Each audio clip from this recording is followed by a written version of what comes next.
dedicated personnel. Project A, for example, meron kang 5 na engineers yan. Iba-iba ang katungkulan yan. Hindi mo pwedeng gamitin yon sa ibang project. O 10 yun. Sabi kanina, inamin mo, there are 10 simultaneous projects being undertaken by your company. Ang ibig mo sabihin, kung 5 tao yon, meron ka 50 engineers. May organizational chart po. Let's pray for the month of September. I'm not talking of the organizational structure. We're talking about your ability to execute 10 projects at the same time. Lalong-lalo na, iba nasa Mindanao, iba nasa Cebu, iba nasa Baguio, isa sa Batangas. You cannot do that. Sa Facebook. Otherwise, magsisinungaling ka dito. Kasi malalaman po natin ito. Kaya ganito yung pagtatanong namin para makita natin. Kasi kapag sinabi mong you can execute 10 projects in 1 year, kailangan mong magkaroon at the very least 50 engineers. Kasi ang gagawin ninyo, yung nakadedicate sa project A, yun din ang project B, project C, hindi po pwede yun. Sa kontrata po at sa batas, hindi pwede yun. So kung meron kang 100 engineers sa pool mo, babayaran mo lang ba ng 100,000 na isa?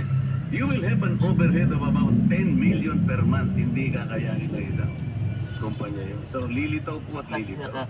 Yun po yung tinatawag ni Senator. Sir, complete. Grabe yung apat na 58 within 3 years. So hindi lang 10 yan. Kung divided by 3 yung 58. Example, ha? Thank you. 10 example lang, sasabit ka na. Yeah, thank you. With the indulgence of the gentleman from Davao, Mr. Chair, may we invite the Government Procurement Policy Board or GPBB? Kasi po, Mr. Chair, dito po sa listahan na hawak ko dito, isa TNG Samidan Construction na sinasabi sa GPBB ay may poor, unsatisfactory CPS rating.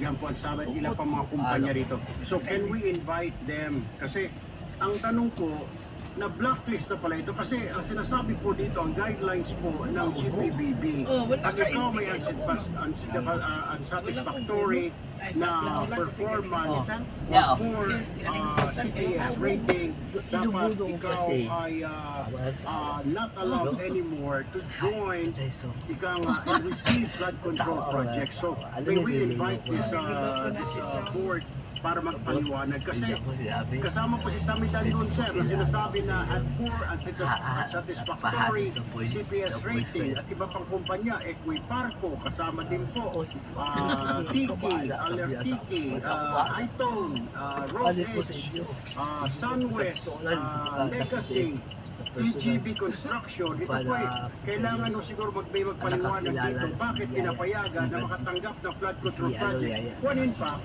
they were already deemed yung kanilang proyekto as satisfactory, Mr. Chair. At bakit nakakuha pa rito ng proyekto mula sa DPWH? So may we invite the GPB to join us on the next hearing, Mr. Chair. Yes, Mr. Senator. And before we continue, let me acknowledge Senator Mark here. Na ano to siya, ma'am, na-hard kasi sa Balik ko sa iyo. ma'am, di kita tayo. Yes, last question. We still have 1 minute. Na-hard yan, ma'am. Dito bang Ulit dalawa siya ito ako. Yung araw na, iiwan doon ka. This is on ghost projects already paid. So, di mo ba talaga ako BIR gusto? Commissioner Romeo Lumagi Jr. Sabi ko na sa iyo. said contractors Sa found isip niya, ma'am, guilty of di mo ako gusto, tapos declaration pagastusin mo ako or pag evading taxes will not be issued Kaya updated tax nag-isip siya, clearances. sabi niya. Effectively Thousand ng pera. disqualifying them from What future daw? government projects and suspending settlement of their current contract. He addressed reports on ghost flood control projects Sa isip niya, mas which the malaki ang government pamasahin had niya. fully paid Oo, kabite. for and declared as completed, but which upon Sabi subsequent niya, baka hindi ako makabalik. verification Sabi and niya, Bakit? were discovered to have never been actually constructed or physically undertaken. Malinaw na sa BIR report na ito na may mga proyektong fully paid pero hindi naman ginawa. Online, ma'am. paano nakakalusot ito sa inyong post-audit? At bakit hindi kaagad nakikita bago ma-release ang final payment? Can you respond to that, Mr. Chair? Your Honor, the audit team under the DPWH has already issued notices of disallowances based on the absence or non-submission of the Dami. disbursement vouchers and shown din po sa mga may technical deficiencies noted by the audit team po. Diyan tayo. Itong project na ito, Yung deliver sa likod doon. validated, na those projects talaga hindi ginawa. So ano nga napapil ang kuha dito? Tsaka ako. Hindi ninyo ito nakita. Nakapira. Granting na post-audit ginawa ninyo. Wala Pero ito mapakagod. pulipite. So we presume. Nakalagay dyan yung hakas. The boat has Nagkanda pa na post-audit dito. Meron na po, Your Honor, hindi po siya na-audit, kaya po nag-issue na po ng auditor ng Amerikano allowance para doon po sa mga project na yun, Your Honor. At doon sa mga hindi po na-disbursement voucher. Are you happy with the answer, Senator Bato? Pwede man saan ka mag-ano. Despite the Just may provide po, Your Honor, for Ang tanong niya po, Madam, yes po. Lalaki ko po. paano niyo in-audit yung cost project? Yes, Your Honor. Doon po sa case po kasi ng Bulacan, Your Honor, marami pong hindi nasabit ng disbursement voucher. So, hindi naman kahit federal, Ang ibig niyo sabihin, nagdidepende lang kayo sa mga papeles? ay hindi po, Your Honor. Kaya nga po, dahil hindi po sila nakapag-submit, nag-issue na po ang audit team ng notices of disallowance. Pero mahirap po sir, mahirap na puro na tayo ng disallowance na klaro na ito na ghost project. Yes, Your Honor.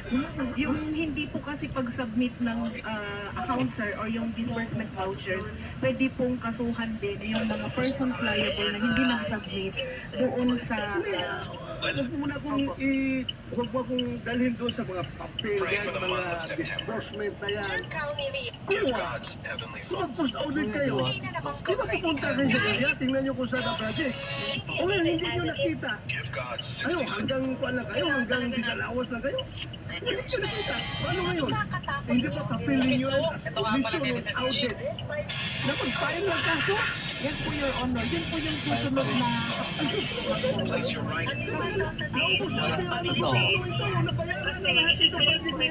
Hindi nagawa. Ano sunod pa? Ay, alam mo, mga tao. paano lang, kung sharing talaga. Sabihin nila, Nakalumang si